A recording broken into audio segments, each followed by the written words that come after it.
La guerre du Golfe. 43 jours pour mettre fin à l'occupation irakienne au Koweït. 43 jours pendant lesquels les soldats de 29 pays alliés conduits par l'Amérique affronteront d'autres soldats, ceux de cette armée qu'on croyait être la 4e du monde. Sur la scène de ce gigantesque théâtre d'opération, vous retrouverez les acteurs politiques et militaires du conflit. Ils s'appellent Saddam Hussein, George Bush, Tarek Aziz, le général Schwarzkopf, François Mitterrand, Mikhail Gorbatchev et le général Roquejoffre. Ce sont aussi ces soldats anonymes, engagés dans les troupes de la coalition ou de l'armée irakienne et reliés par ce fil invisible qu'est la peur. Ce sont encore leurs familles, soudées par l'angoisse, la dignité et au bout du compte, l'espoir. À la fois acteurs et spectateurs impuissants de cette tragédie, les populations civiles. Vous comprendrez les souffrances des Irakiens de Bagdad, des Israéliens de Tel Aviv, des Jordaniens d'Amman ou des Saoudiens de Ravji. Sur les sentiers de la guerre, vous reprendrez les routes de Koweït City, Riyad, Bassora, Jérusalem, Bagdad, Washington, Moscou, Téhéran, Paris. Comme des bornes kilométriques, vous reconnaîtrez encore ces noms: AWACS, Scud, Jaguar, Garde républicaine, Patriote, chasseur F-117, char A1 M1.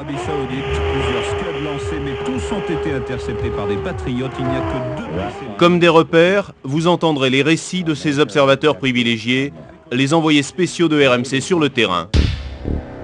Taran, Pierre Thébault, Radio Monte-Carlo. De Washington, Jean-René Quina, Radio Monte-Carlo. Amman, Jean-Charles Marchand, Radio Monte-Carlo. Jérusalem, Corinne Thébault, Radio Monte-Carlo. Washington, Xavier Panot, Radio Monte-Carlo. Gérard Grisbeck, à Daran, Radio Monte-Carlo. Yves de Chazoun avec le 1er régiment de Spahi, Radio Monte-Carlo. Tel Aviv, Philippe Constantin, Radio Monte-Carlo.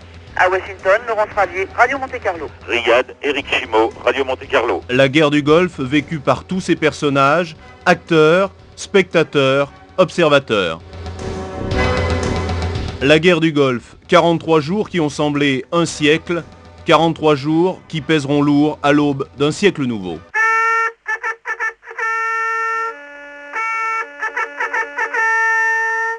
Le cessez-le-feu demandé par l'Irak prend effet le 28 février 91 à 8h Charlie.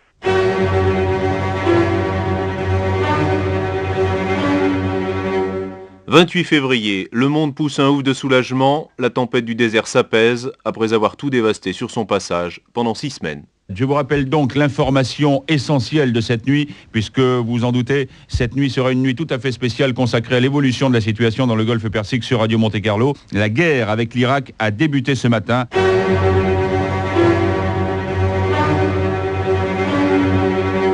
17 janvier 1991, peu après minuit, la nouvelle vient de tomber, la guerre commence. C'est la fin de la journée à Washington où George Bush prend la parole à la télévision. Au moment même où je vous parle, des attaques aériennes sont en cours contre des cibles militaires en Irak. Nous sommes déterminés à détruire son potentiel nucléaire, ses facilités d'armes chimiques. Ces bruits terrifiants, les premiers bombardements sur Bagdad et la réplique de la DCA irakienne. Les avions américains entament un ballet orchestré par le général Schwarzkopf. Éric Chimo est aux premières loges. Tout a commencé hier soir à 10h15 heure de Paris, où 3 AWACS ont décollé de la base militaire de Riyad, la base militaire qui est située en plein milieu de la ville. Alors, 3 AWACS qui décollent d'une base militaire, ce n'est pas tellement étonnant. En revanche, à 11h07, c'est-à-dire un peu moins d'une heure après, nous avons vu plusieurs vagues d'avions. Une douzaine d'avions Jaguar de bombardement et d'appui au sol ont effectué une mission sur un objectif militaire au Koweït, l'aérodrome d'El Jaber. Je précise qu'il s'agit de cibles exclusivement militaires, essentiellement. Jean-Pierre Chevènement, alors encore ministre de la Défense, annonce ce matin-là l'engagement de la force aérienne française dans les combats. À ma connaissance, tous les pilotes sont en vie.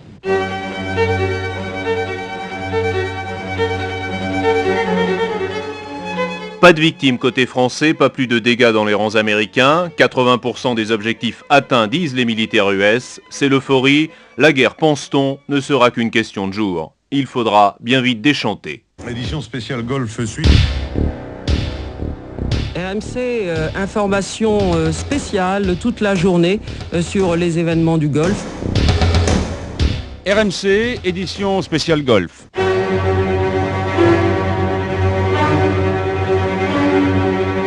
18 janvier, premier tournant du conflit, l'Irak lance une dizaine de missiles Scud sur les régions de Tel Aviv et d'Haïfa, au nord d'Israël.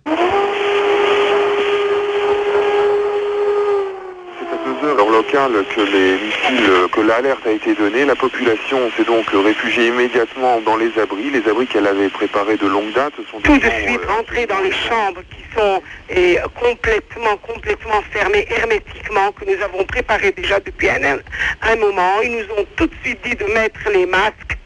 Nous avons une petite enfant de 6 mois. Nous l'avons mise dans sa cage qui était hermétiquement fermée évidemment, mais elle s'est mise à pleurer tout de suite parce qu'elle nous voit tous avec des masques. L'armée refuse de dire exactement où ils sont tombés pour des raisons de sécurité, puisque cela permettrait aux Irakiens de préciser leurs tirs et d'atteindre mieux leurs cibles. Ce 18 janvier, le monde s'interroge. Israël va-t-il répliquer? Israël va-t-il entrer dans un conflit vers lequel Saddam Hussein veut l'entraîner? Le gouvernement se réunit en cabinet de crise. 3 heures plus tard, David Levy, ministre des Affaires étrangères, fait une déclaration. Israël a été bombardé la nuit par des missiles. Elle garde son devoir et aussi la façon dont elle doit répondre pour sauvegarder la sécurité de ses citoyens, comme chaque pays a droit. Le droit de répliquer ou de se défendre, disent les Israéliens. Finalement, ils se garderont d'intervenir et les Américains leur enverront des batteries de missiles antimissiles patriotes pour les protéger. Mais Israël n'est pas la seule cible des missiles Scud. La nuit a été chaude à Daran, Pierre Thébault. J'ai personnellement perçu 5 ou 6 explosions. D'après les premières informations que je possède, ce seraient des tirs de missiles patriotes qui seraient allés chercher des missiles Scud. Mais je ne sais pas si ces missiles patriotes sont parvenus à trouver ces Scud ou si ces Scud sont tombés quelque part. Pour l'instant, j'essaye d'aller aux nouvelles. C'est pas de panique vraiment. Enfin, il faut quand même se renseigner. Je vais aux nouvelles. Le problème aussi, je vous le dis tout de suite, c'est que nous sommes coupés nous n'avons pas de téléphone, plus de ligne téléphone ici. J'espère à plus tard et à bientôt.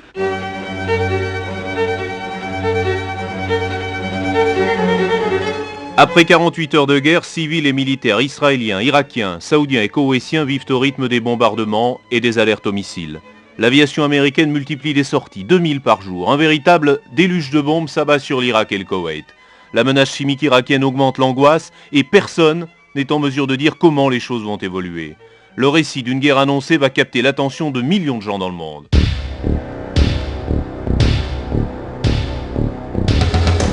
RMC, édition spéciale Golf.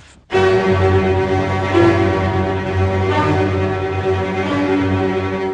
20 janvier, François Mitterrand fait une première intervention télévisée depuis le début du conflit. Un conflit dont il est difficile d'évaluer la durée, même pour un président de la République. Je ne fais pas d'estimation.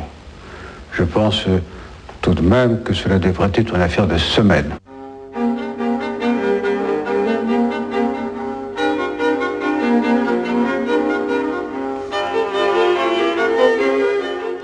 C'est la première semaine du conflit. La liste des victimes s'allonge chaque jour dans le camp irakien, mais l'Irak prend une première revanche sur l'Amérique. Des pilotes sont faits prisonniers, on les montre à la télévision, ils ont le visage tuméfié, les mots qui sortent de leur bouche ne sont pas leurs mots, et dans toute l'Amérique, des parents tremblent. Pour les parents de Jeffrey Tsaon, 28 ans, qui habite à Cherry Hill, dans le New Jersey, son père, Calvin, a dit « Ce sont les Irakiens qui mettent ces mots dans sa bouche. » Et sa mère, Marjorie, les yeux pleins de larmes, « Ça ne ressemble pas à Jeff, mais je souris pour la première fois parce qu'il est vivant. » Même soulagement. Saddam Hussein utilise admirablement, à son service, les médias des pays engagés contre lui dans la guerre. Cela ne console pas les habitants de Bagdad. Grâce aux récits de réfugiés, on appréhende un peu mieux le drame qu'ils vivent. Les habitants de Bagdad et des grandes villes irakiennes vivent terrifiés au fond des abris. Il n'y a presque plus d'eau et pas d'électricité dans la capitale irakienne. Les enfants, comme dans toutes les guerres, sont les plus touchés.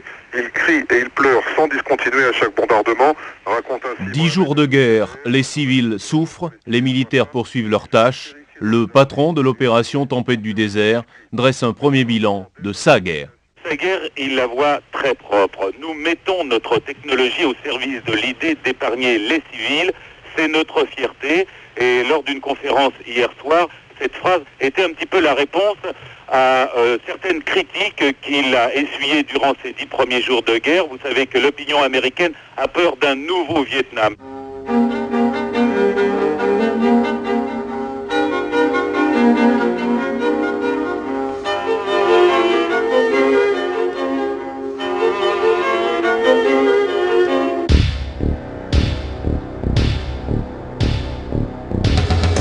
RMC, information spéciale toute la journée sur les événements du Golfe. «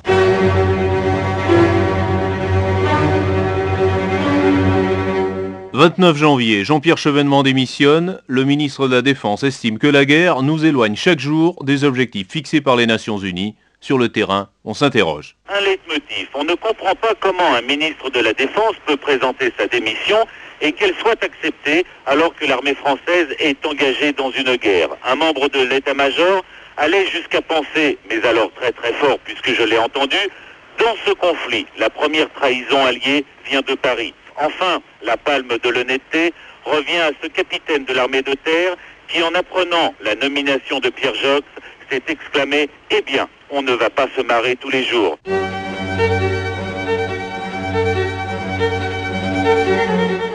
12 jours de combat et l'aviation irakienne reste clouée au sol. Quand elle s'envole, c'est pour se réfugier en Iran. Question, y a-t-il un accord secret Irak-Iran? Sur RMC, l'ambassadeur iranien à Paris, Ali Hani, apaise les inquiétudes. Nous avons bien annoncé que nous les garderons jusqu'à la fin de la guerre.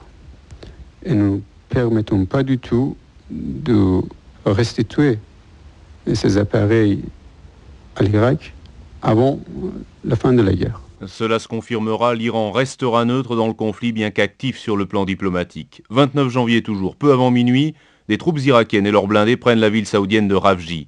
Les Alliés ne la reprendront que 2 jours plus tard. Après ses premiers prisonniers, l'Amérique fait face à ses premiers morts. Un choc pour l'opinion américaine, car ce sont les premières pertes en combat.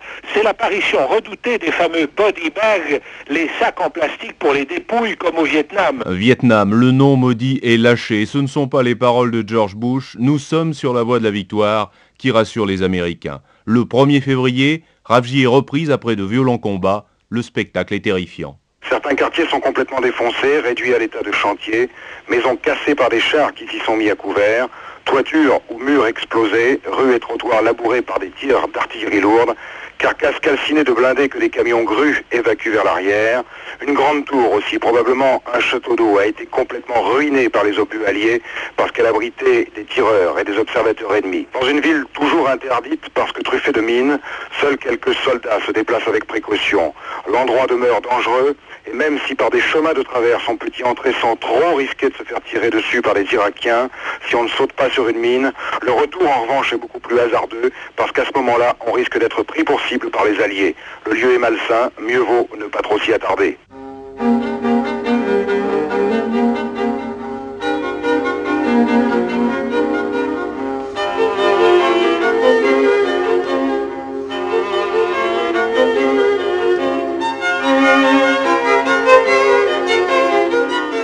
Avec la bataille de Rafji, les images de la guerre correspondent à l'idée qu'on se fait de la guerre. Certains la refusent. Il y a 3 jours, 200 000 personnes défilaient à Bonn pour la paix. Ils étaient 100 000 à San Francisco, à Washington, 50 000 à Paris. Mais leurs slogans ne font pas plus de bruit qu'un cri dans le désert. Leurs mots n'arrêtent pas les bombes, y compris les mots de ce fonctionnaire américain en poste à Amman et dont les 2 fils sont engagés sur le front. Le 2 janvier, dit Anthony Lawrence, j'ai reçu une lettre de mon fils m'annonçant son transfert dans une base du Koweït. C'était le cadeau de Noël que me faisait Bush, envoyer mon fils à la mort.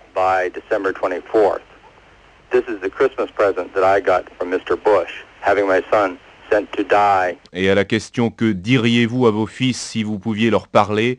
Voici ce qu'Anthony Lawrence répond.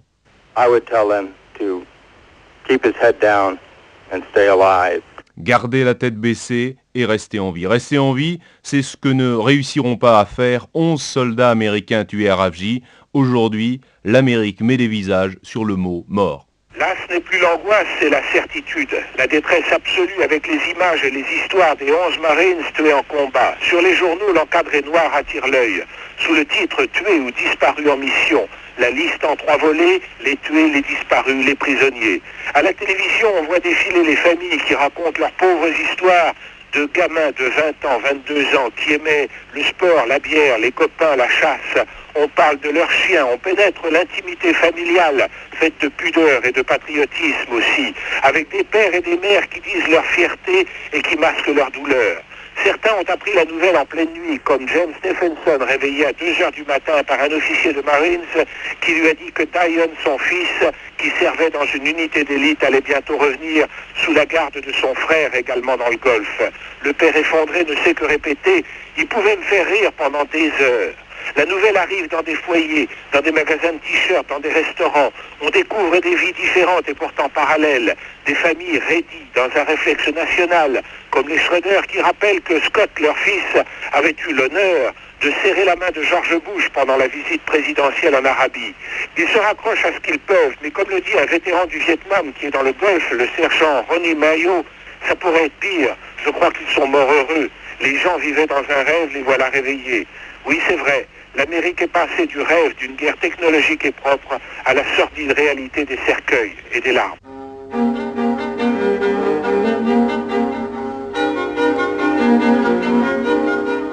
L'Amérique sous le choc. En France, chaque ville, chaque village se mobilise pour les 10 000 soldats de l'opération Daguet.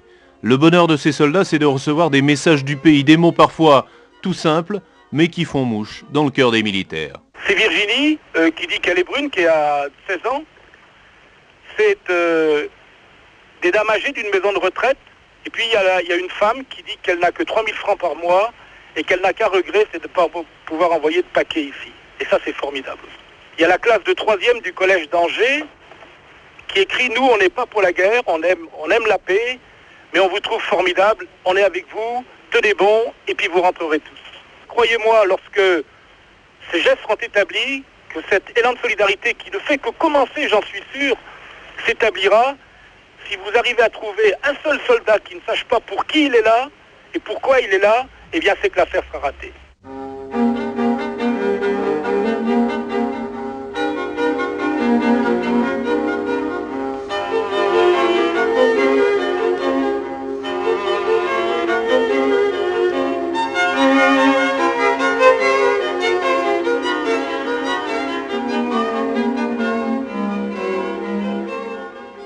Près de 3 semaines de guerre. Régulièrement, les missiles Scud touchent Israël et l'Arabie Saoudite. Les bombardements de l'aviation alliée continuent. 50 000 sorties depuis le début des opérations. Les bilans sont contradictoires. On ne voit rien, on ne sait pas grand-chose. L'armée irakienne ne se montre pas.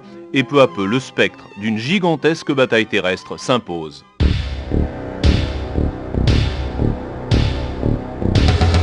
La guerre du Golfe est toujours à la une.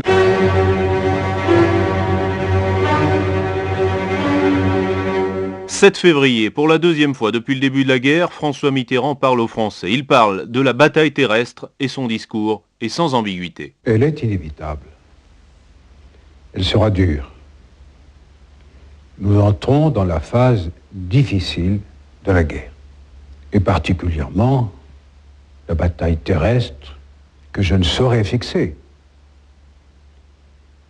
s'annonce pour les jours qui viennent, un peu plus peut-être, en tout cas au courant de ce mois. Cette épreuve cruelle de vérité aura lieu. Et il faut que les Français y préparent leur esprit. À ce moment-là, tout le monde est persuadé que cette bataille terrestre sera meurtrière, aussi bien pour les Irakiens que pour la coalition. Elle est inévitable, dit le président. Quand sera-t-elle déclenchée? C'est le général Roquejoffre qui répond.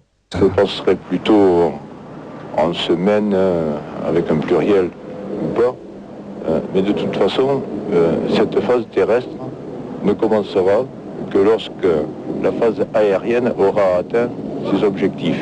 Les bombardements aériens vont se poursuivre encore pendant un moment. C'est la principale décision annoncée par George Bush. Il n'a pas dit combien de jours ou combien de semaines cette phase aérienne va continuer. Nous prendrons, dit-il, tout le temps nécessaire pour déterminer quand une nouvelle étape pourrait commencer. Autrement dit, l'offensive terrestre n'est pas pour tout de suite. L'aviation alliée poursuit ses raids sur l'Irak et le Koweït avec une précision chirurgicale, tous les experts le disent, y compris George Bush. Nous menons cette guerre avec une haute technologie, dit Bush. Nous ne visons pas d'objectif civil.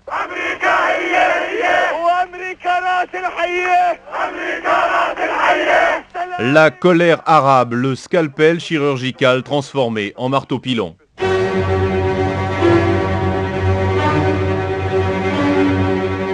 14 février, deuxième tournant de la guerre, un abri de la périphérie de Bagdad rempli de civils, pulvérisés par 2 missiles. Témoignage d'un confrère. Au moins 400 personnes, selon un responsable local, y ont trouvé la mort.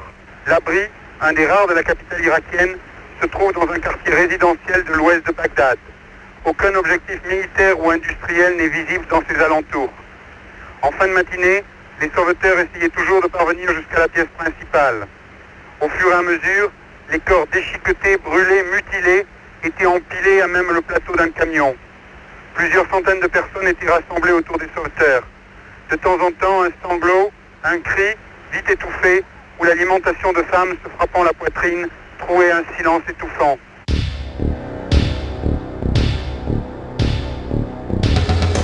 La guerre propre a vécu. Plusieurs centaines de civils irakiens ont été tués. Le monde arabe gronde à la vue des cadavres de civils irakiens. L'abri s'est changé en tombeau. Quelques fissures lézardent la façade alliée. En Jordanie, au Yémen, dans les pays du Maghreb, on porte le deuil. Dans les territoires occupés par Israël, une Palestinienne exprime des sentiments entre désespoir et colère. Je me suis demandé, est-ce que le monde est civilisé? C'est injustice. Et parce qu'on a le pouvoir, on croit qu'on peut se permettre tout dans le monde?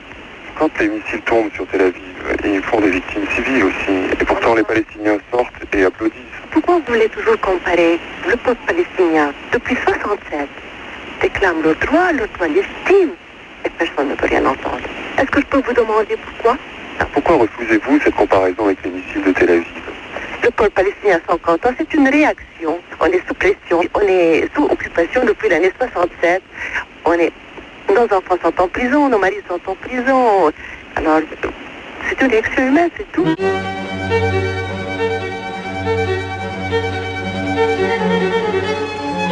Après les soldats, ce sont les diplomates qui montent à l'assaut. Ceux du RSS en tête. Primakov, conseiller de Gorbatchev, se rend à Bagdad. 2 objectifs en tête. Primakov à Bagdad avait une double fonction. La première, évidemment, celle de répéter à Saddam Hussein qu'il doit quitter le Koweït et appliquer les résolutions de l'ONU.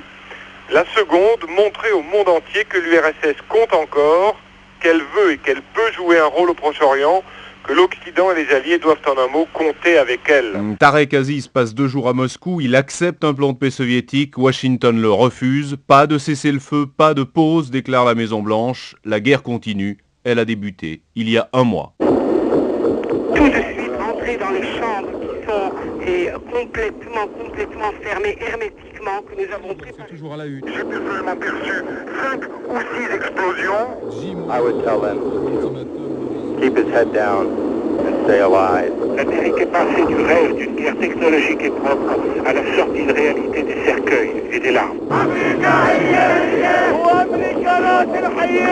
La France n'est pas un pays guerrier, nous n'aimons pas la guerre. RMC, édition spéciale Golf. «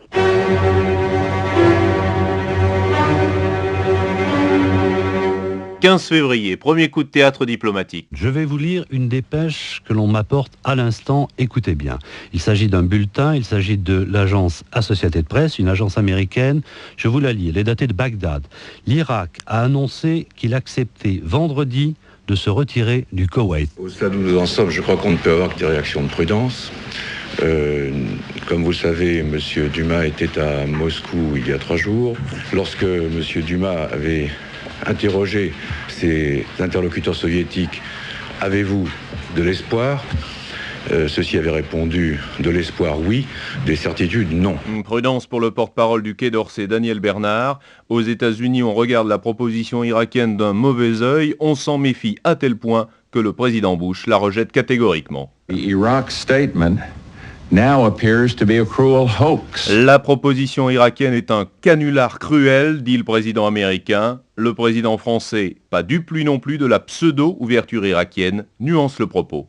Il y a au moins quelque chose de nouveau. C'est que contrairement aux multiples déclarations précédentes, catégoriques, M. Saddam Hussein envisage cette fois-ci l'évacuation du Koweït. Mais comme il ajoute tout aussitôt un certain nombre de conditions irréalisables qui en tout cas... Si les chefs d'État, les diplomates ne se laissent pas abuser par Saddam Hussein, les familles des soldats, tellement angoissées et désireuses de voir rentrer les leurs, ont envie de s'accrocher au moindre espoir. Comme cette mère, elle imagine qu'on évitera la bataille terrestre. Ça aurait été lamentable pour beaucoup, hein. Parce que bon, il faut penser à tous ces jeunes sans parler des nôtres, mais enfin un point de vue américain, anglais, tous ces jeunes, même irakiens, hein, c'est tous des jeunes. Hein. Et je prie le ciel que tous les jeunes rentrent dans leur famille. Hein.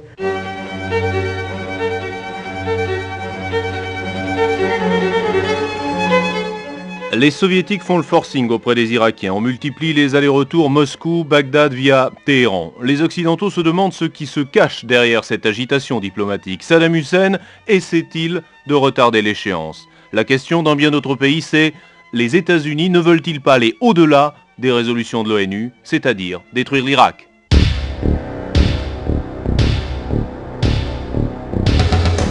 Ce matin, édition spéciale Golf. «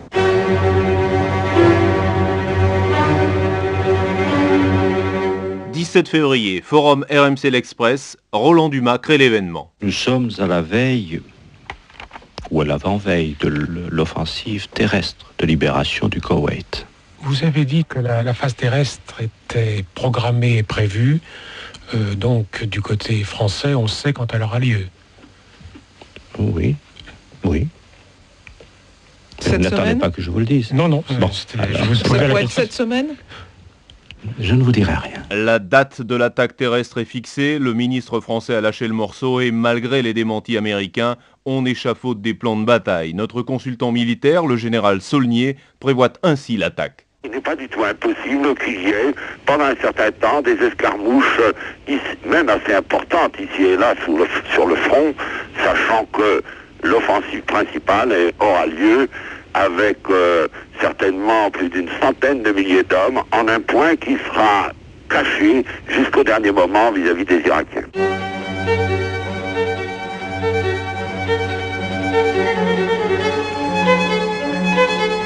Le lendemain, alors qu'on répète que l'offensive terrestre est imminente, alors que les bombardements alliés se concentrent sur les réseaux de communication irakiens, alors qu'on assiste à de vastes mouvements de troupes le long de la frontière entre le Koweït et l'Arabie Saoudite, alors que l'Irak se dit prêt pour la bataille décisive, les yeux, de nouveau, se tournent vers Moscou. Voilà un autre plan de paix, signé Gorbatchev. Sans rien dire donc sur le contenu du plan, le porte-parole soviétique a quand même lâché quelques indications. Retrait des troupes irakiennes du Koweït et application de toutes les résolutions des Nations Unies. Si tout le monde accepte son plan, il apparaîtra comme le faiseur de paix au Proche-Orient. Si le plan échoue, Gorbatchev aura montré à l'intérieur de l'URSS qu'il peut encore jouer un rôle sur la scène internationale sans forcément s'aligner sur les Américains. Pour bien apparaître comme le vainqueur, George Bush maintient une ligne de fermeté. Pour lui, après tout, c'est Saddam Hussein qui joue son avenir. À lui donc de répondre au plan soviétique et d'évacuer d'abord rapidement le Koweït. C'est le préalable. C'est pour cela que la première réponse... Les États-Unis sont embarrassés, et si Saddam Hussein décidait vraiment de se retirer du Koweït, cela ne les priverait-il pas d'une victoire qu'ils veulent totale?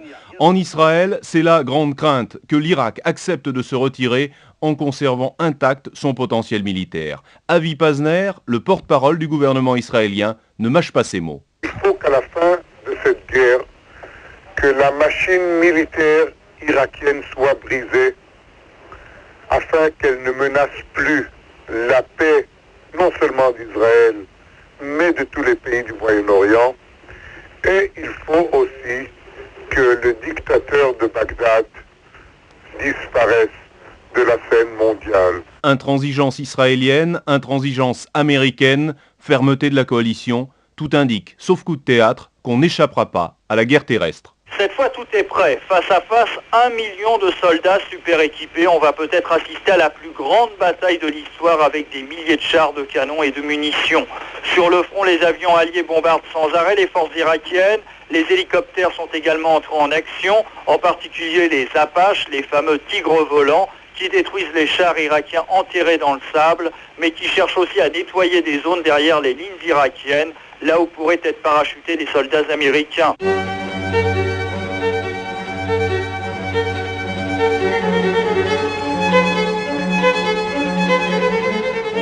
Les préparatifs sont terminés, la date de l'offensive est fixée, mais les militaires gardent bien le secret. On apprend que le Koweït souffre de pénurie d'eau et d'électricité. Sans répit, les principales villes irakiennes sont bombardées. Bassora, là où est regroupée la garde républicaine, l'élite de l'armée de Saddam Hussein, ne se repose jamais. Toutes les 3 heures, les B-52 larguent leur cargaison de bombes. L'Irak quittera bientôt le Koweït, affirme James Baker. Comme en écho, Saddam Hussein répond sur Radio Bagdad, il n'est pas question de céder.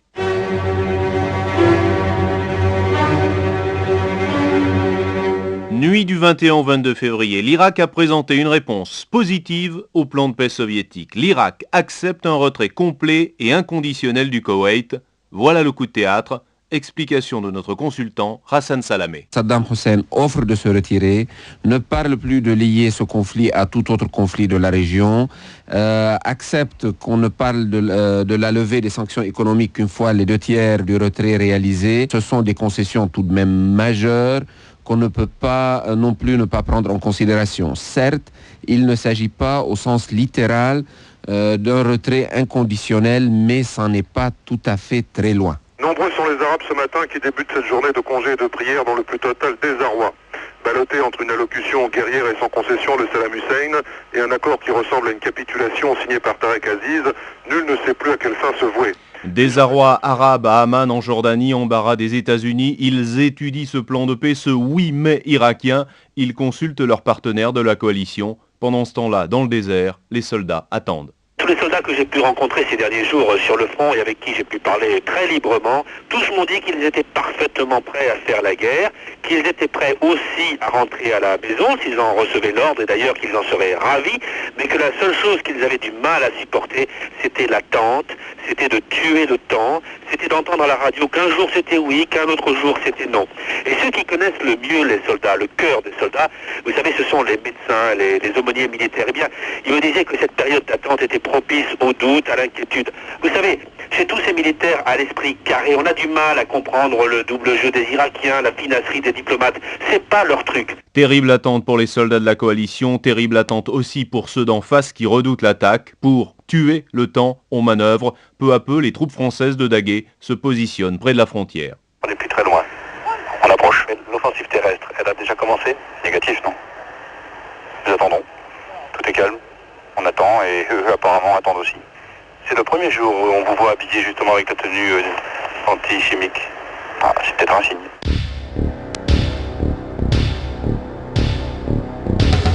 Avant la fin de l'ultimatum, l'horizon est gris.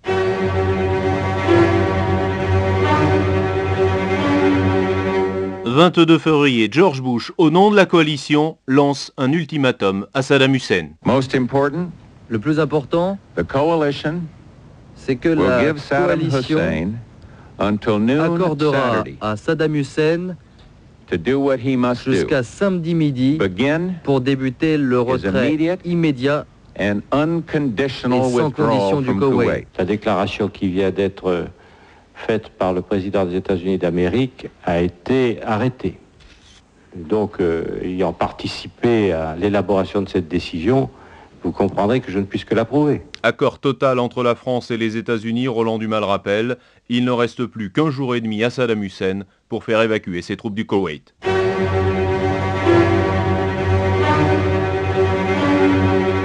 « 24 février, les troupes irakiennes n'ont pas bougé. Le président américain annonce que l'offensive terrestre a commencé. La libération du Koweït est entrée dans sa dernière phase.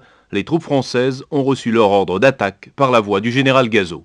Cette nuit, le président de la République a donné l'ordre d'engager les forces terrestres françaises pour la libération du Koweït. Sur l'ensemble du front de la coalition, des unités alliées sont en mouvement.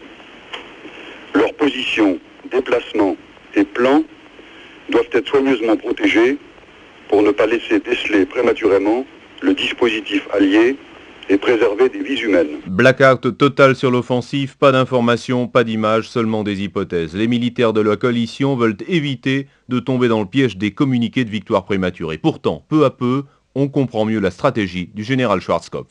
On commence à avoir un petit peu de recul et on commence un petit peu à comprendre comment ça se passe concrètement sur le terrain. Semble-t-il, il y a cette offensive terrestre, ça est porté maintenant sur 4 points précis. 3 points au Koweït et 1 point en Irak. En ce qui concerne le Koweït, les 3 points précis sur lesquels porte maintenant l'offensive, d'une part c'est la ville d'Al-Wafra, deuxième point d'offensive au Koweït, c'est la ville de Rabji. L'objectif serait pour cette armée d'aller directement sur Kuwait City, c'est la route la plus courte, c'est droit devant, droit au nord. Les télévisions américaines disent que l'objectif serait de prendre donc Kuwait City dans les 36 heures. Il faudra attendre un peu plus, mais de toute façon l'offensive est un succès spectaculaire. Le général Schwarzkopf parle de nouveau, les troupes alliées ont pénétré profondément au Koweït, les soldats de Daguet s'installent 150 km à l'intérieur de l'Irak. À tel point qu'on se demande s'ils n'iront pas plus loin. François Mitterrand répond. L'objectif, il y a un objectif, il n'y a pas deux, libérer le Koweït. L'objectif n'est pas Bagdad, pour parler simplement. Les soldats français, anglais, américains à l'ouest contrôlent une éventuelle contre-attaque irakienne. L'offensive a été couronnée de succès. Plus de 3000 prisonniers, pratiquement pas de combat. L'armée de Saddam Hussein est défaite. Le général Roquejoffre, le patron de Daguet, lit un communiqué militaire et satisfait.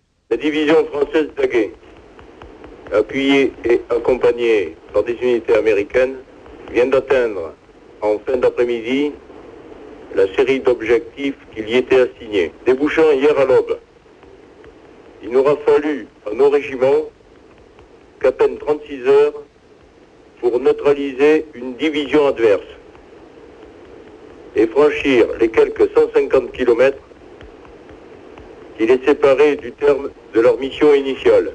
Plus de 3000 prisonniers sont évacués vers nos camps de transit. De nombreux blindés, des pièces d'artillerie, des véhicules de toutes sortes sont détruits ou récupérés.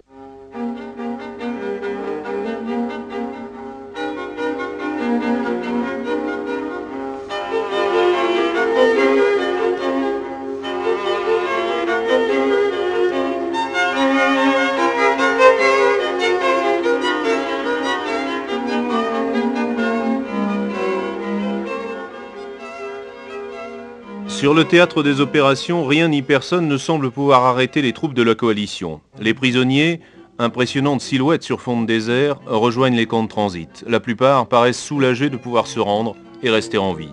La grande interrogation demeure la garde républicaine. Va-t-elle sortir de ses retranchements de Bassora? Ce sera l'heure de vérité, disent les experts militaires. Le président Bush est satisfait de l'évolution des combats.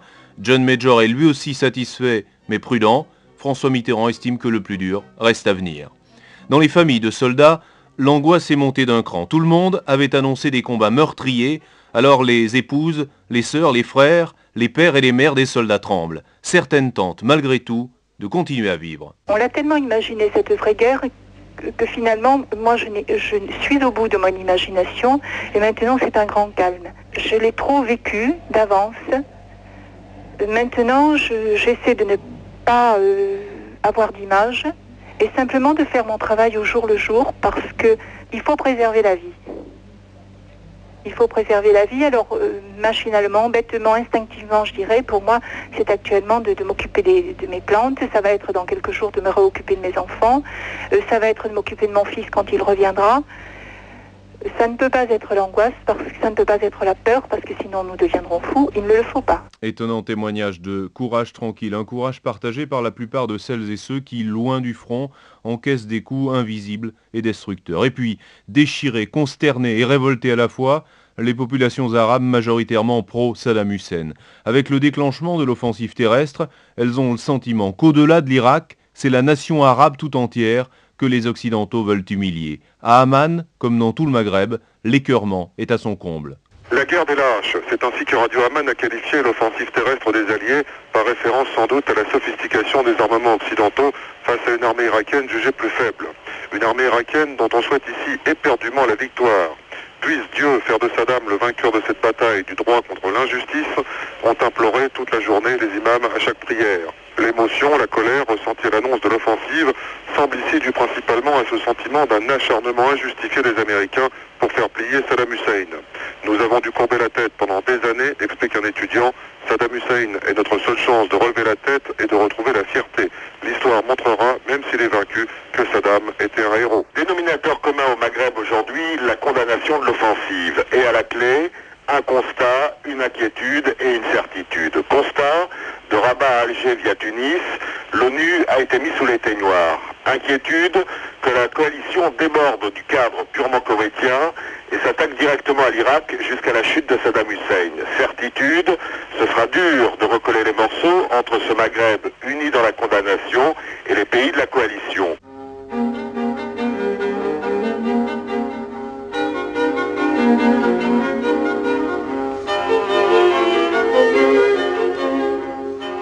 Pour l'instant, il n'est pas question d'après-guerre, seulement des combats. Dernier sursaut d'une armée irakienne épuisée par un mois de bombardement, Israël se réveille avec une nouvelle alerte au Scud. À Daran, ce sont 28 soldats américains qui tombent, victimes d'un missile irakien. Au Koweït, plus de 200 puits de pétrole sont en feu, mais Koweïtiens, Saoudiens et Américains s'approchent de la capitale. En Irak, les victimes se comptent par milliers. La guerre propre n'existe pas.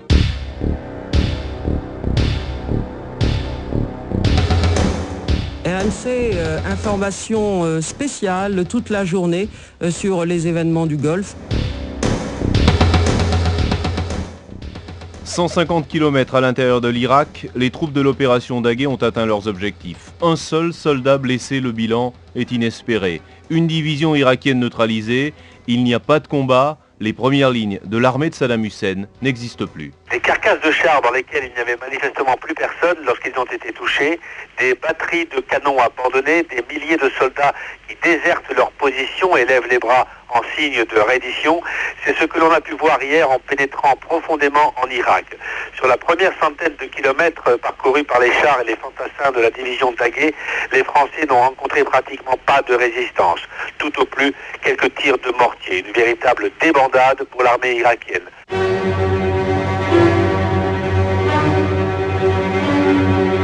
« 25 février, 23h35, Radio Bagdad annonce « Saddam Hussein a ordonné à ses forces de se retirer du Koweït pour s'installer sur des positions occupées avant le 2 août 90, date de l'invasion. » À Washington, la réponse ne se fait pas attendre. La Maison-Blanche reste sur ses positions, une position plutôt intransigeante et qu'on pourrait résumer ainsi. La guerre continue, mais Saddam Hussein a toujours une possibilité pour l'arrêter et il sait à quelles conditions. Alors, ces conditions, eh bien, Marlene Fitzwater, le porte-parole de la présidence, les a rappelées tout à l'heure. Saddam Hussein doit annoncer publiquement et en personne le retrait de ses troupes du Koweït et puis surtout, il doit se plier à toutes les résolutions qui ont été votées par l'ONU.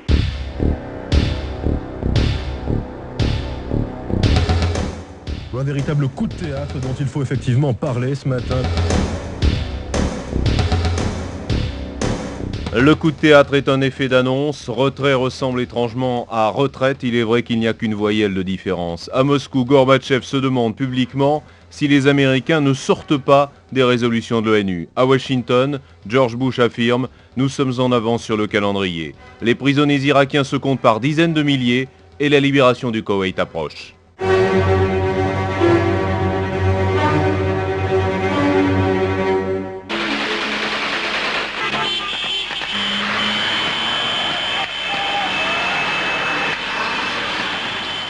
Ces tirs de Kalachnikov, ces coups de klaxon frénétiques saluent l'événement. 27 février, 6 mois et 25 jours après l'entrée irakienne, Koweït City est libérée. Sur fond de fantasia, de défilés de voitures, drapeaux koweïtiens au vent, de concerts de klaxon comme après un match de football, de tirs d'armes automatiques, la vie reprend au Koweït. Pour l'instant, bien entendu, tout le monde est encore sous le coup de l'émotion, de la joie souvent copieusement arrosée parce qu'ici on peut boire, de ces liquides ambrés et alcoolisés interdits en Arabie Saoudite. Mais au-delà de la liesse, il va falloir se remettre au travail. Tout reste à faire, le Koweït est toujours sans eau, sans électricité ni téléphone, tout doit être réparé, reconstruit, remis en route. Travail gigantesque en perspective, compte tenu de l'état et de l'étendue du chantier. Et puis au Koweït, il y a aussi quand même ceux qui pleurent et qui se cachent pour pleurer. ceux qui ont perdu l'un des leurs ou des membres de leur famille. On dit que 30 000 Koweïtis auraient été enlevés par les Irakiens avant de fuir. Rire et larmes mêlés pour les Koweïtiens de retour dans leur pays, joie des retrouvailles et douleur face à la réalité. Les habitants de Koweït City ont subi des violences terribles pendant l'occupation irakienne. On s'en doutait un petit peu depuis quelques temps, mais maintenant on a carrément des preuves, on a des photos qui arrivent ici en Arabie Saoudite, certaines sont publiées dans la presse ce matin, elles sont quasiment insoutenables, on voit des corps et des visages mutilés, brûlés, carrément dépecés. Genre je voudrais pas m'étendre trop longtemps, mais quand même il y a une image dont il faut parler, une photo dont il faut parler, c'est celle d'une main qui est bandée, et les doigts de cette main ont été carrément écorchés, et donc il y a 5 bouts d'os, si vous voulez, qui apparaissent au bout de cette main. C'est absolument épouvantable. J'ai très peur pour les pauvres gens qui ont été torturés et tués dans mon pays depuis les 7 mois de l'occupation irakienne. Vous avez un peu peur de rentrer dans cette capitale, de savoir ce qui s'y est passé vraiment? J'en suis sûre, oui, qu'il est passé beaucoup de choses qu'on ne peut pas prévenir ou imaginer, mais oui, j'ai peur parce que ça va être différent. C'est une Koweïtienne vivant en France qui parle. Elle a mal à son pays, mal d'en être loin, peur face au chaos, peur devant les souffrances de ses compatriotes. Elle a tout aussi mal, tout aussi peur, c'est aussi une femme, mais elle est palestinienne. La défaite de Saddam Hussein, c'est un peu aussi sa défaite. Elle ne l'accepte pas et tente, vaille que vaille, de croire à des lendemains qui chantent. La cause, elle est juste, ça j'en suis sûre et certaine, parce que c'est une cause, c'est sa terre. Le Koweït est sa terre, c'est une terre irakienne. Ça, tout le monde est sûr ici que c'est une terre irakienne. C'est un héros, moi, à mon avis, c'est un héros mondial même. C'est vraiment impensable ce qu'il a pu faire tout seul, sans les Arabes, sans les Palestiniens, sans personne. Enfin, je crois que Saddam Hussein, s'il a essayé cette fois-ci, bon, il y aura toujours un Arabe qui va essayer toujours de reprendre le Koweït. Il a combattu pour 2 peuples, pour le peuple irakien et pour le peuple palestinien. Et nous, les Palestiniens, on n'a rien fait pour lui. Moi, je suis là, j'ai été incapable de faire quoi que ce soit et pourtant j'aurais aimé l'aider, j'aurais aimé être en Irak, même mourir avec lui en Irak. Mourir en Irak, mourir au Koweït, avant la guerre on disait mourir pour le Koweït, une expression qui va prendre tout son sens pour 2 soldats de l'opération Daguet. «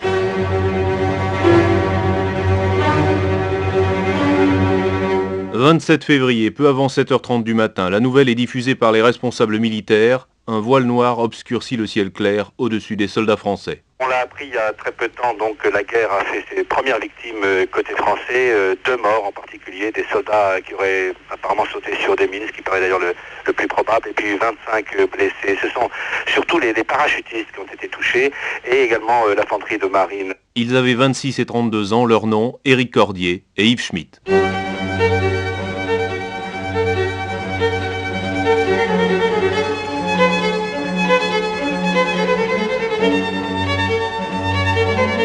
La libération du Koweït est presque achevée. La garde républicaine a mené quelques combats désespérés pour tenter de sortir de la nasse dans laquelle elle était enfermée. Sans succès, la victoire militaire des Alliés, américains en tête, est sans appel.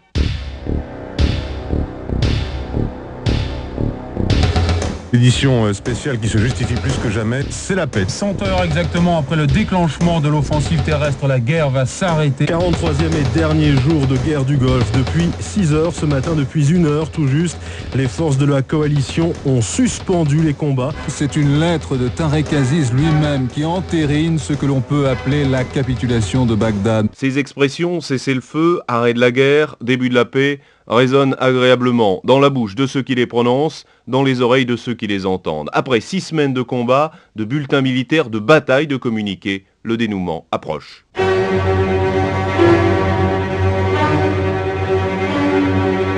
28 janvier, 3h du matin, heure française, le président américain George Bush annonce la fin des hostilités.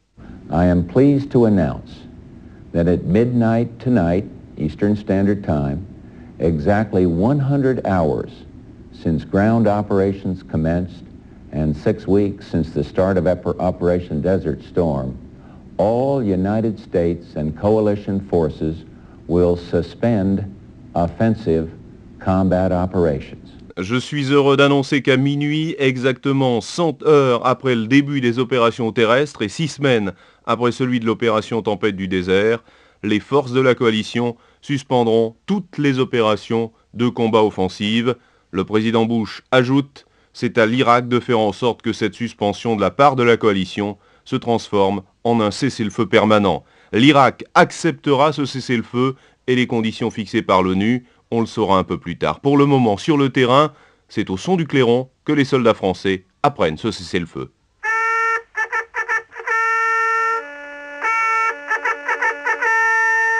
À partir de ce jour, 8h Charlie. Minuit à Washington, 6h à Paris, 8h dans le désert, le général Janvier donne les dernières consignes aux soldats de Daguet. Ne faire feu qu'en cas de légitime défense, utiliser des armements adaptés pour une riposte éventuelle.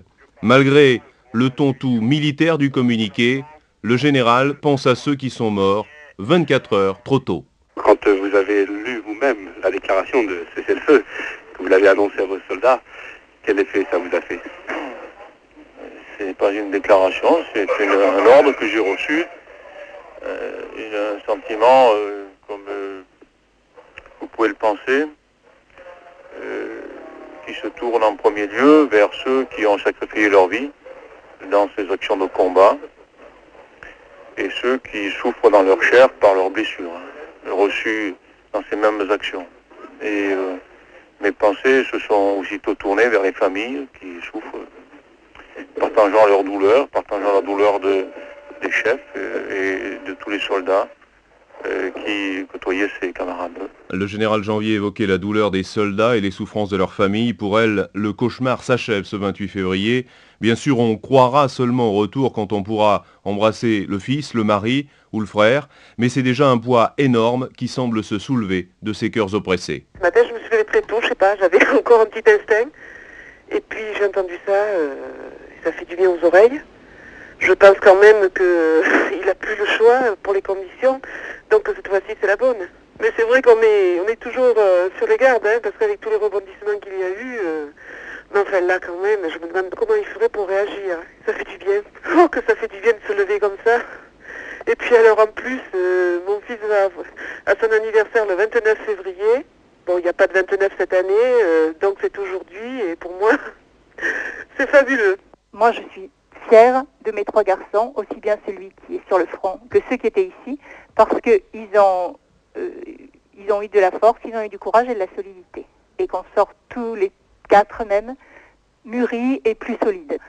Je suis fière aussi du comportement des gens en France, parce qu'on a eu peur au début du racisme, on a eu peur du terrorisme, on a eu peur d'affrontements entre communautés. Il ne s'est rien passé.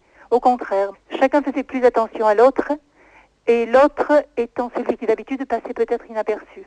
La lucidité et l'intelligence de ces témoignages rassurent un peu face à un avenir tellement peuplé de points d'interrogation. Interrogation justement ce 28 février. Comment l'armée de Saddam Hussein, celle qu'on présentait comme la 4e du monde, a-t-elle pu se retrouver ainsi dans l'incapacité de glisser le moindre grain de sable dans les gigantesques rouages de la machine militaire américaine? Le général Saulnier apporte des éléments de réponse. C'est, je dirais, en premier lieu, l'efficacité du pilonnage aérien qui, comme chacun sait, a été prolongé de 15 jours par rapport au plan initialement prévu. Mais ce que l'Irak n'avait, semble-t-il, pas prévu, en tout cas qu'il n'a pas détecté à temps, c'est le fait que parallèlement à l'attaque au sud du Koweït, il y avait une manœuvre d'encerclement qui a abouti au combat très récent, parce que ce sont les combats d'hier contre la garde républicaine qui tendait de se replier vers le nord.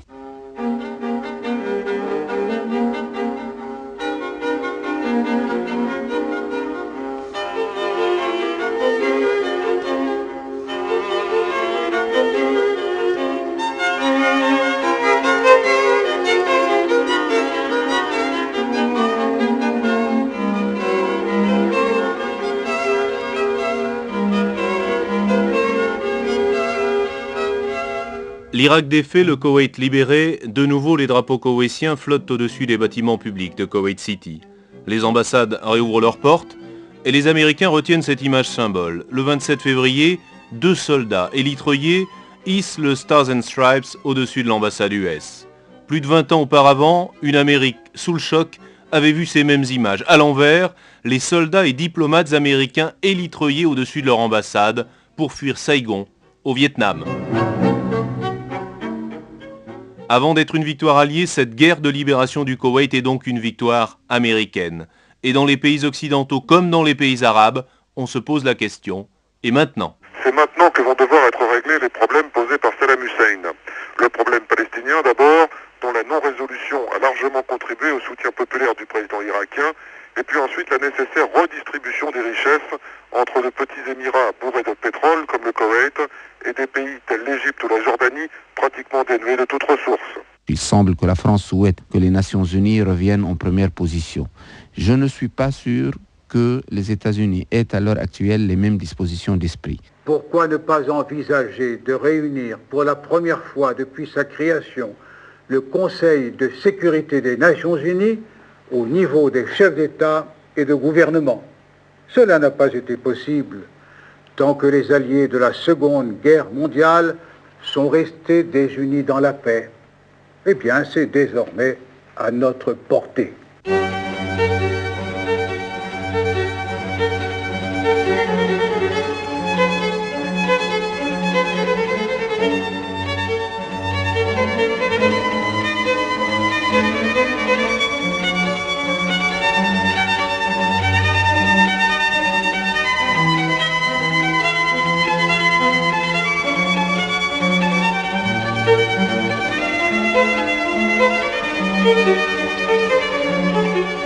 La France veut protéger et construire la paix sous la bannière des Nations Unies. Les États-Unis préféreraient sans doute leur propre bannière. Tous sont d'accord pour dire que la guerre finit, les problèmes demeurent. La guerre est gagnée par la coalition. Le plus dur reste à faire, livrer la bataille de la paix. En observant l'attitude des uns et des autres, on saura vraiment si la guerre du Golfe a servi à autre chose qu'à libérer le Koweït.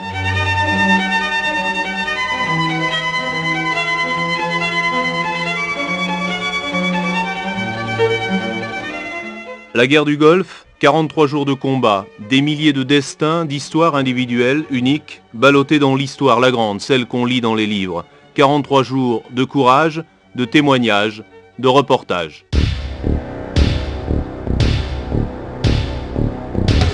Tout a commencé hier soir à 10h15 heure de Paris, où 3 AWACS ont décollé de la base militaire de Riyad, la base militaire Radio Monte Carlo. C'est à 2h effectivement, heure locale, que les missiles, que l'alerte a été donnée. La population s'est donc réfugiée immédiatement.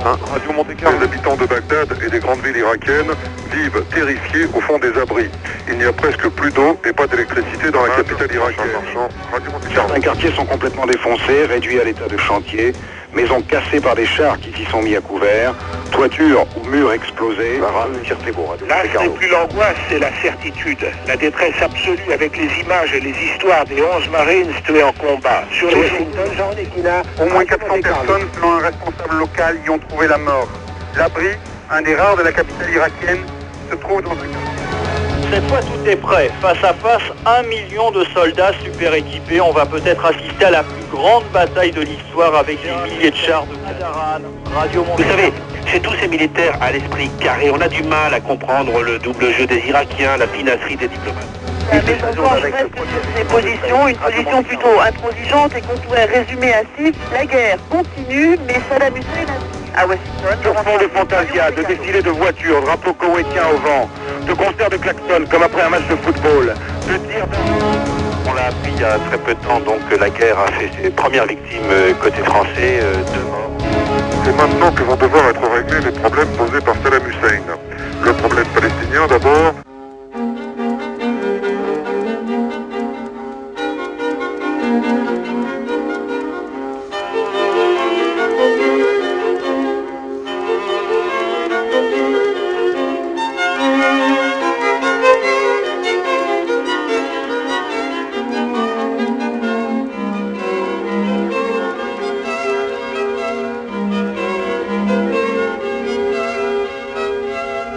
Une guerre s'achève. Elle laisse derrière elle 200 morts dans les rangs de la coalition, des dizaines de milliers en Irak et au Koweït.